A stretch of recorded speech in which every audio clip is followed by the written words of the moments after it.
সামান্য একটি মোবাইল ফোনে ওয়ালপেপার সেট করা নিয়ে কয়েক বছরের ভালোবাসায় বিচ্ছেদ, কয়েক বছরের রিলেশনে ফাটল। হ্যাঁ, সঠিক শুনেছেন। তো শুনতে থাকুন পুরো গল্পটি। বিতি ও সজীব এরা দুজন দুজনকে ভালোবাসে প্রায় কয়েক বছর ধরে।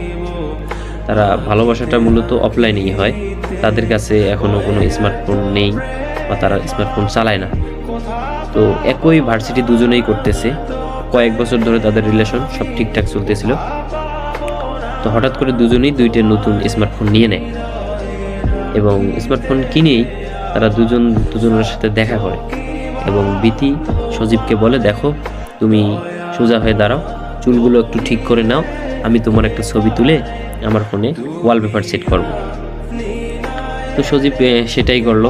তারপর সজীব আবার বিধিকে বললো, দেখো তুমিও একটু হয়ে নাও, আমিও তোমার একটা ছবি তুলে আমার মোবাইল ফোনে ওয়ালপেপার সেট করে নেব।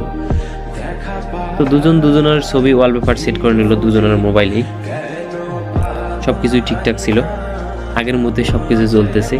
তো হঠাৎ করে একদিন সজীব লক্ষ্য করলো বিধির মোবাইলে তার ছবি দিয়ে যে ওয়ালপেপারটা সেট করা ছিল সেটা আর নেই।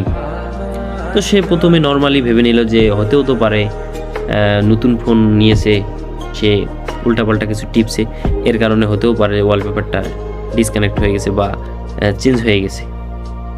তো নর্মালি নিল, কিন্তু এক সপ্তাহ পর সে দেখলো না, বিতি আমাকে এই বিষয়ে কিছু বলতেছে না।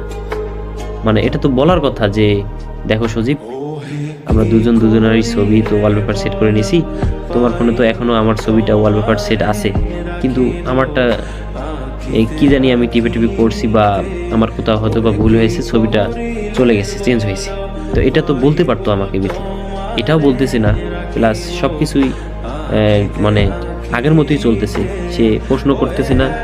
এবং সজীব যে প্রশ্ন করবে বিথিকে যে তোমার ফোনে আমার ছবি দিয়ে ওয়ালপেপারটা সেট করা নাই কেন, সেটাও সে করতেছে না। তো এটা নিয়ে সজীবের মনে আস্তে আস্তে সন্দেহ জন্ম নেয় যে বিথি কি আমাকে আস্তে আস্তে ভুলে যাচ্ছে বা বিথি কি অন্য কারো প্রেমে পড়েছে না। সে হয়তোবা আমার ওয়ালপেপারটা তার ফোনে থাকলে সমস্যা হতে পারে, তার নতুন যে জীবনসঙ্গী খুঁজে পাবে বা নিবে তাদের সাথে চলতে সমস্যা হবে, এরকমটা নাকি মানে সন্দেহ জমতেছে আর কি মনের মধ্যে। একটা আস্তে আস্তে সন্দেহটা বাড়তেছে। তো এই বিষয় নিয়ে একটু ডিপ্রেশনে চলে যায় সজীব। বিতিকে এদিকে কিছুই বলে না বিতিকে। তো সে ভার্সিটিতে প্রায় এক সপ্তাহ আসে না। এদিকে বিথি তো পাগলের মতো খোঁজে, অফলাইনে চেষ্টা করে তাকে কথা বলার জন্য তার সাথে বা অনলাইনে, একদিকেও পারছে না। জাস্ট একটাই